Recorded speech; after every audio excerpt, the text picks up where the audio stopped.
The Federal Reserve is once again raising interest rates. After a pause in June, Wednesday the Federal raised interest rates by a quarter of a point, the highest benchmark lending rate level in more than 2 decades. Jen Sullivan has a closer look at what this means for you.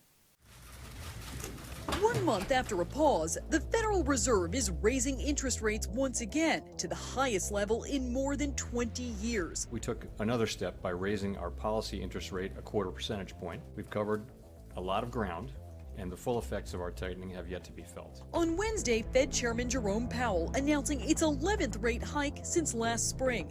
That's despite data showing the economy is holding up and inflation is softening.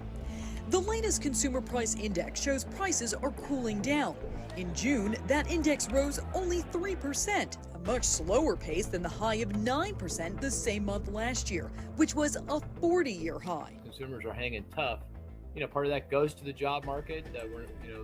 Unemployment is very low, 3.6%. You've got to go back, 50, 60 years to see an unemployment rate consistently this low. So, what does this mean for you?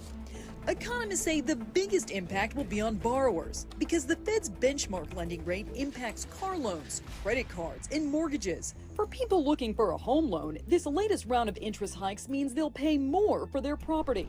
The historic series of interest rates have sidelined many would-be homebuyers, and there's no guarantee relief is coming anytime soon. Economists say more rate hikes could be ahead this year. Inflation is still too high. The Federal Reserve is raising interest rates aggressively to slow the economy and get that inflation back down. For Consumer Watch, I'm Jen Sullivan.